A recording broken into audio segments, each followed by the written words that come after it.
저를 찾지 마세요.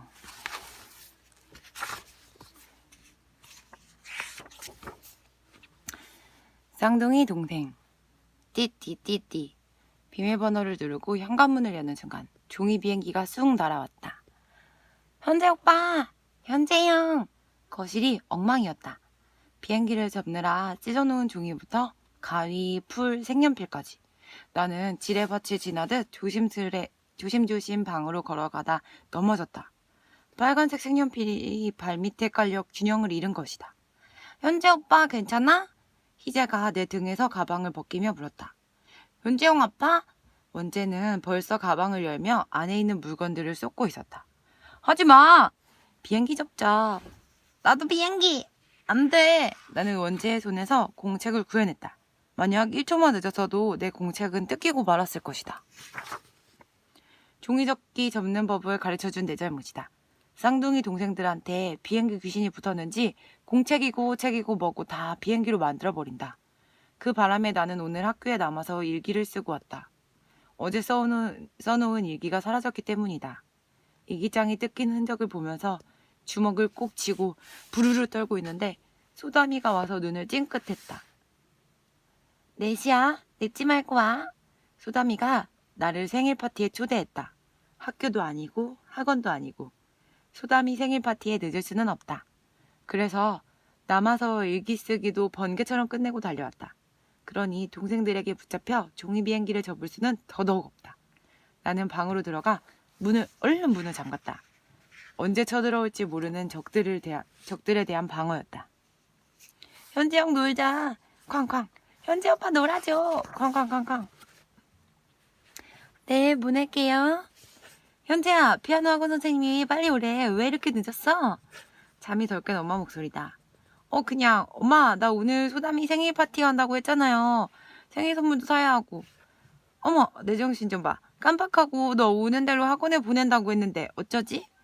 쌍둥이 동생들이 다니는 유치원에 눈병이 돌았다. 그래서 나흘째 집에 있는 동생들을 보느라 엄마는 몸무게가 3kg나 빠졌다고 했다. 살이 빠진 걸 축하할 일이지만 엄마는 피곤하다며 기댈 곳만 있으면 꾸벅꾸벅 졸았다. 분명 놀다가 피아노 학원 선생님 전화를 받았을 테고 대회가 며칠 안 남았으니 와서 연습해야 한다는 말에 네 보낼게요 했을 것이다. 내가 며칠 전부터 당부한 말은 까맣게 잊고 말이다. 못 가! 나 선물도 사야 한단 말이야. 선물은 엄마가 준비해 놓을 테니 얼른 갔다 와. 이러다 더 늦겠다. 엄마랑 신랑이 하는 사이에도 시간은 자꾸 흘러갔다. 꼭이야. 꼭 준비해줘. 포장도 예쁘게. 난 어쩔 수 없이 피아노 학원 가방을 들고 뛰어나왔다. 띵동 띵동. 피아노를 어떻게 쳤는지 모르겠다. 아무튼 피아노 연습을 후다닥 끝내고 집으로 돌아왔더니 거실은 더 엉망이었다. 책장에 책들이 쏟아져 나와 바닥에서 뒹굴고 온갖 블록들이 발 디딜 틈 없이 흩어져 있었다. 희재 원재 너희 둘이 여기 다 정리해. 엄마 아빠 말도 안 듣는 쌍둥이 동생들이 내 말을 들을 리 없지만 더 이상은 참을 수가 없었다. 쌍둥이 동생들이 태어난 후로 우리 집은 아주 엉망이다. 엄마가 제일 고생하지만 아무리 생각해도 제일 큰 피해자는 나다. 5살 때부터 유치원 갈 때 차를 혼자 탔고 집에 올 때도 차에서 내려 혼자 왔다. 6살 때부터 동생들 물티슈며 분유심부름을 다녔고 7살 때 엄마가 희재를 안고 있으면 원재는 내 차지였다. 초등학교 입학식 때도 그랬다. 나 혼자 강당에 남겨두고 엄마는 칭얼대는 동생들을 유모차에 태우고 운동장에 있었다. 어린 동생, 그것도 이란성 쌍둥이 동생들은 정말 내 인생 최악의 장애물이다. 선물은 어디 있어요? 놀란 엄마가 급히 내 방으로 들어갔다. 자석처럼 엄마를 따라붙은 동생들이 들어오자랴 엄마도 나처럼 방문을 딸깍 잠갔다. 엄마가 한참 만에 금색 포장지로 싼 선물을 들고 나왔다. 얼른 가! 늦겠다. 난 선물이 뭔지 물어볼 틈도 없이 뛰었다. 4시가 되기 2분 전이었다. 재활용맨. 현재야 어서 와.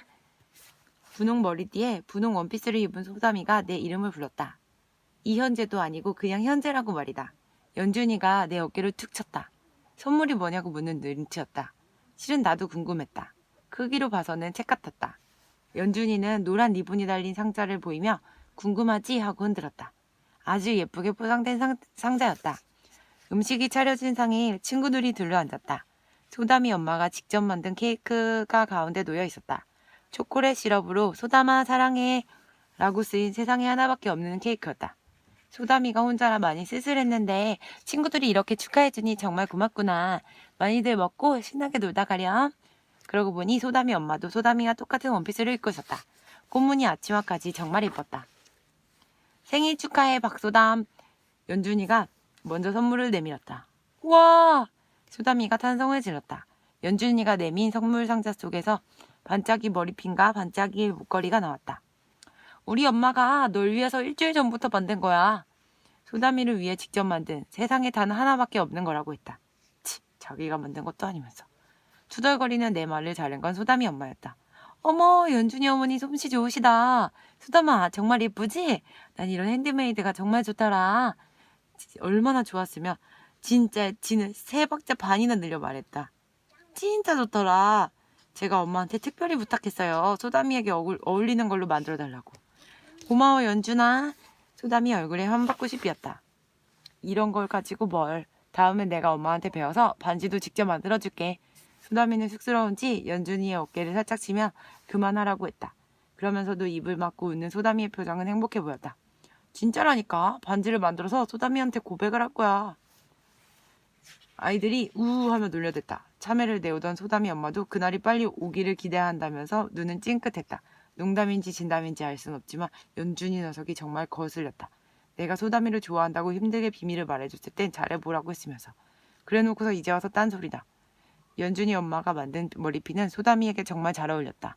분홍 머리띠는 살짝 유치했는데 반짝이 머리핀을 꽂은 소담이는 제법 어른스러운 소녀 같았다. 보석함, 문화상품권, 필통, 샤프, 친구들이 준비한 선물은 다양했다. 드디어 금색 포장지로 싼 내 선물을 뜯을 차례였다. 나는 침을 삼키며 숨소리를 죽였다. 스카치 테이프를 덕지덕지 붙여놓아 뜯기가 힘든 소담이는 한참을 낑낑거렸다. 포장지가 벗겨지자 깜찍한 노트가 나왔다. 비밀 열쇠와 자물통이 달랑달랑 달린 일기장이었다. 소담이가 활짝 웃었다. 마음에 든다는 표시였다. 그 바쁜 시간에 이렇게 깜찍한 선물을 사서 포장까지 해놓다니 엄마가 고마웠다. 이건 누가 준 거야? 소담이가 우리를 보며 물었다. 누군 누구겠어? 바로 나지 하며 손에 들려고 하는 순간 소담이 손에 들린 일기장 사이에 카드가 툭 떨어졌다. 읽어봐, 거기 카드도 있네. 연준이가 공주 옆을 지키는 시녀처럼 재빨리 카드를 펴서 소담이에게 내밀었다. 엄마는 언제 저런 것까지 준비했을까? 동생들 때문에 밥 먹을 시간도 없다던 엄마가 나 대신에 축하 카드까지 써놓을 줄은 상상도 못했다. 조금 전까지 소담이 엄마가 불었고 연준이 엄마가 우리 엄마였으면 좋겠다는 생각이 살짝 들었는데 다 취소다. 그냥 난 우리 엄마 아들인 게 낫다. 바쁜 아들을 위해 친구 생일 축하 카드까지 써주는 엄마는 이 세상에서 우리 엄마일 뿐일 테니까. 엄마뿐일 테니까. 그런데 카드를 읽은 소담이의 표정이 이상하다. 물컹한 버섯볶음을 씹은 얼굴 같기도 하고 한약을 먹고 온몸에 쓸맛이 확 퍼지는 순간에 소름 돋는 얼굴 같기도 했다. 저 야릇하고 서늘한 표정은 뭘까? 소담이가 슬며시 내려놓은 카드를 연준이가 받아들었다. 누구야? 뭐라고 써있는데 그래? 연준이는 공주의 연애 편지를 대신 읽어도 된다는 특명을 기다리는 시녀처럼 고개를 꼿꼿이 들고 큰 소리로 말했다. 나는 침을 꿀꺽 삼켰다. 엄마가 뭐라고 써놨을까? 소담아, 나 너 좋아해. 설마 이렇게 직접적으로 쓰진 않았겠지? 내 여자친구가 되어줄래? 아, 이렇게 닭살 돋게 쓰지도 않았을 테고. 너 나 어떻게 생각해? 난 네가 좋아. 이렇게 박력 넘치는 글을 쓰지도 않았을 거다. 그런데 소담이는 왜 저렇게 시무룩하다 못해 으스스한 표정일까? 그때 연준이가 카드를 읽기 시작했다. 현재야, 너의 9번째 생일을 축하해. 난 네가 좋아. 우리 앞으로도 친하게 지내자. 너의 짝꿍 서연이가. 현재야, 사랑해. 지하룡맨 이현재. 안 돼! 그 다음은 아무 생각도 나지 않았다. 카드를 읽던 연준이가 배를 잡고 쓰러지며 나를 향해 외치던 말이 메아리처럼 맴돌 뿐이다. 넌 생일 선물도 재활용하냐? 재활용하냐? 재활용하냐? 재활용하냐? 재활용맨 이현재. 재활용맨. 가출 지도. 벌써 왔어? 엄마가 동생들과 함께 텔레비전을 보며 종이접기를 접고 있었다.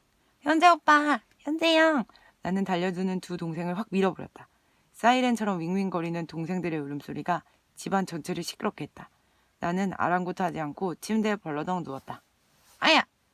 침대 위에 쏟아놓은 색연필이 등을 찔렀다. 우씨, 뭐야? 나는 신경질이 나서 색연필을 바닥으로 던졌다. 그때 바닥에 널브러져 있는 종이 비행기들이 눈에 들어왔다. 나는 종이 비행기 하나를 집어들었다. 으악! 내 국어책! 나도 모르게 비명을 질렀다. 내 고함 소리에 동생들이 울음을 뚝 그쳤다. 뭐니 현재야? 왜 그래?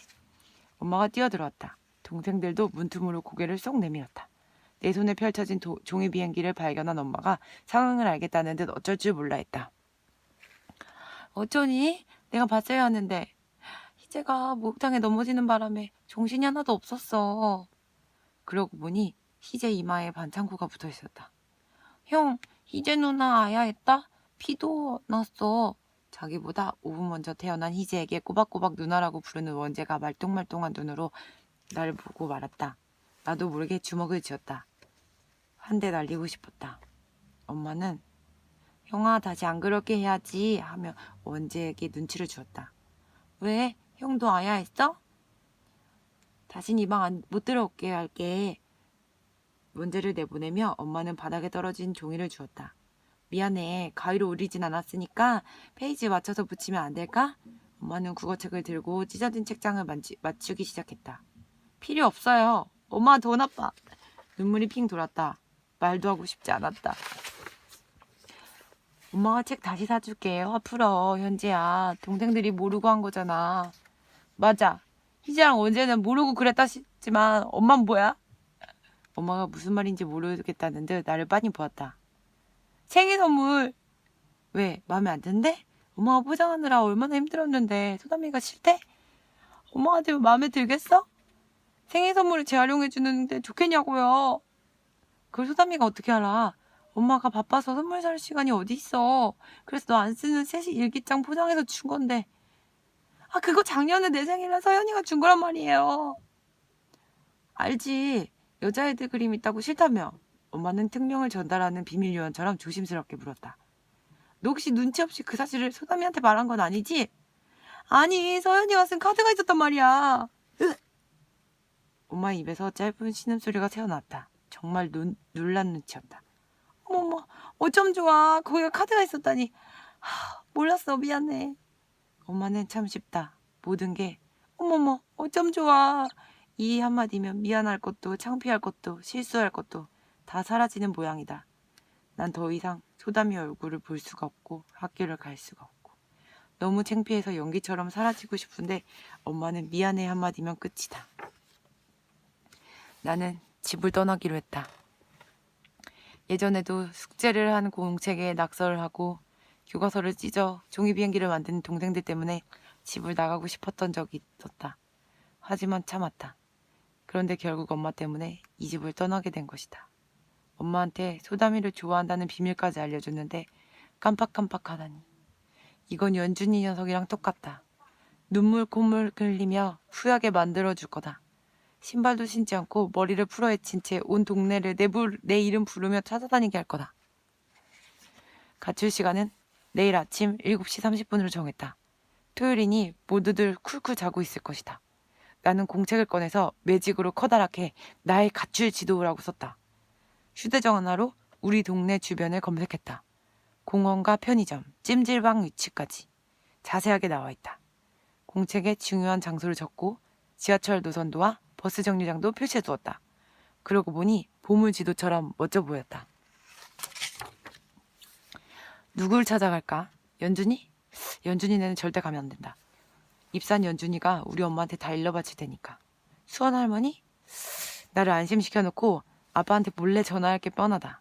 일단 우리 동네에서 멀리 벗어나야 한다. 최종 목적지는 그때 정해도 늦지 않다. 떠나기 전에 소담이는 한번 만나고 갈까? 생일 선물 사건에 대해 자초지종을 설명해주고 가야 되지 않을까? 소담이를 떠올리자 마음이 아팠다. 다시 소담이를 볼 수 있을까? 걱정도 됐다. 나는 가방 속에 든 책을 우르르 쏟고 소세지랑 초콜릿이랑 과자를 챙겼다. 옷이랑 팬티도 넣었다. 휴대전화는 위치 추적이 되니 절대 안 된다. 아쉽지만 휴대전화는 책상 위에 올려놓고 그 대신 게임기를 챙겼다. 장식장 위에 있던 돼지저금통을 찢었다. 23,750원. 생각했던 것보다 너무 적었다. 이 돈으로 며칠을 버틸 수 있을까? 베란다에 엄마가 산다 놓은 육포도 챙기고 우유랑 주스도 몰래 넣었다. 동생들이 먹는 비타민 젤리도 넣었다. 영양실조로 쓰러지면 나만 손해니까. 엄마랑 동생들이 항복할 때까지 이 집으로 절대 돌아오지 않을 거다. 가출 지도를 그리고 나니 10시가 넘었다. 혹시 내가 한지도 모를 엄마를 위해 흔적을 남겨두기로 했다. 저를 찾지 마시고 동생들이랑 행복하게 사세요. 이런 편지는 짧을수록 충격이 센 법이다. 나는 일부러 눈에 잘 띄는 거울에 붙인 다음 이불을 덮었다. 오늘이 이 집에서 보내는 마지막 날이다. 도망도망 도망자. 달그락거리는 소리에 눈을 번쩍 떴다. 놀 땐 피곤하지도 않지? 그러고 보니 현재가 당신 꼭 닮았어. 잠이 덜 깬 엄마 목소리가 하품에 섞여 나왔다. 미안해 여보. 다음 주말엔 애들 데리고 외식하자. 넷째 주 토요일. 아빠가 낚시동호회에서 한 달에 한 번 낚시 여행을 가는 날이다. 오로지 아빠 자신을 위해 처음 선택한 일이라며 가족 모두에게 특히 엄마한테 허락을 받던 날이 떠오른다. 어른이 되며 마음대로 다 할 줄 알았는데 아빠를 보니 그렇지도 않다. 퇴근길에 애들 아이스크림 사오라는 엄마 전화 한 통에 슈퍼를 찾아 헤매야 하고 기껏 사오면 자기가 원하는 아이스크림이 아니라고 떼쓰는 아이들 비위를 맞춰야 하고 아침마다 용돈 한 푼 더 받으려고 엄마 눈치도 봐야 하니 말이다. 주말엔 분리수거를 하고 쌍둥이 동생들 데리고 공원 산책도 가야 하고 잠깐 텔레비전이라도 보려고 하면 동생들이 달려들어 못살게 굴고 그래서 난 아빠가 불쌍하다. 집을 나가면 다른 사람은 몰라도 착한 우리 아빠를 못 본다고 생각하니 마음이 찌릿찌릿했다. 안녕, 아빠. 이번 낚시대회에서 꼭 대회 낚아서 1등해. 내가 멀리서 응원할게. 삐리릭. 아빠가 나가고 현관문 닫히는 소리가 들렸다. 다녀와요. 졸려. 금방이라도 이불 속으로 들어갈 것 같은 엄마의 목소리를 들으며 나는 방 정리를 했다.